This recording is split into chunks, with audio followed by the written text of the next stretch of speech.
Hi, this is Steve, and I'm here today with Angus Mitchell. We're in his private car collection, Gearbox.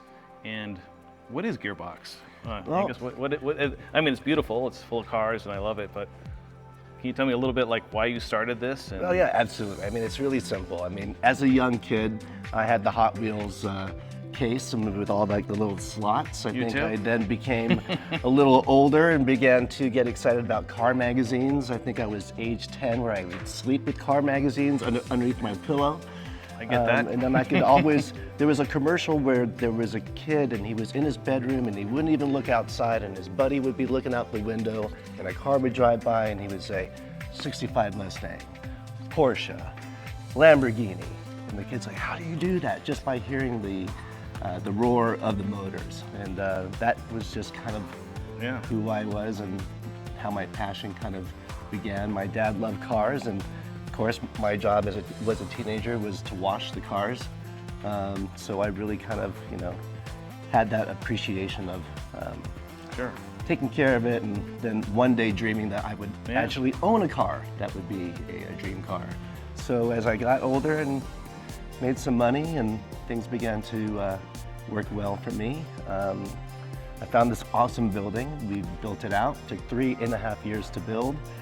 By the time it was done, I feel like I'm Iron Man inside of Iron Man's domain. Yeah, it's awesome. I mean, I love what you've done here, and I love this collection.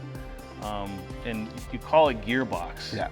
And you use this for different purposes other than just displaying your cars, or? Well, before I used to have a big photography site. Oh. So I used it for doing photo shoots. I am a hairdresser. I'm part of the Paul Mitchell family. Paul Mitchell was my father, so I followed in my father's footsteps. And I do hair since 1992. I traveled the world and do big hair shows. And but during this time of COVID, it kind of gave me some time to really focus more on our internal business and then more on my car collection. That's nice. And did your father also have vintage cars as well? Yeah, he had a 65 Mustang, which we have here that I'll show you. You do? Oh.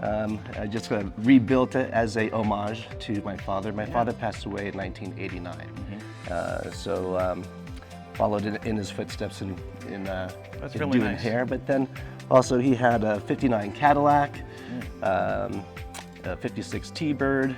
So you got an appreciation for the vintage cars early on, which is nice. Yeah. You had that exposure. Yeah. Some people aren't exposed to that. They only know newer cars or whatever. Yeah. It's nice to have that, because it gives you you build an appreciation for all things of beauty with cars. Yes. Yes. I mean, like this one, first thing I saw when I saw this, I just thought of Elvis. Yeah. Right? It's got that beautiful, what blue would you call it? The factory calls it Azure Blue. Azure Blue. And it's a 1953 Eldorado.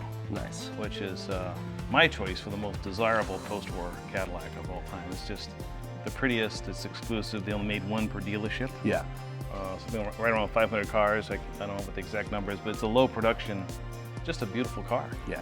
It's just beautiful. So you have a shop across the street as well? Yeah, that's where I say that's where all the magic happens. Oh. I have to come up there. Yes, sir.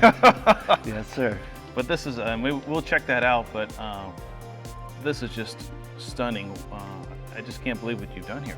It's absolutely beautiful. This has to be one of the most beautifully executed car spaces I've seen. Yeah. So we have them all set up, and it's an eclectic collection too, which I I like. It is very eclectic. I see all different types of things, Rolls Royces, vintage Cadillacs, custom cars, sports cars. Yeah. It's nice because you have something for every occasion, or whatever your mood is. I like that you said every occasion and mood, because that's truly what it is, right? I mean, one day I just feel like this one, I want to drive to Nobu up in Malibu, while everyone's got their fancy Ferraris and they're trying to get their keys. Everyone knows that that's my car. So where do you keep the keys to this one? I'll give it to you every now and then. Angus, thank you so much for showing us your collection here at Gearbox, and tune in next week for more cool cars in the garage.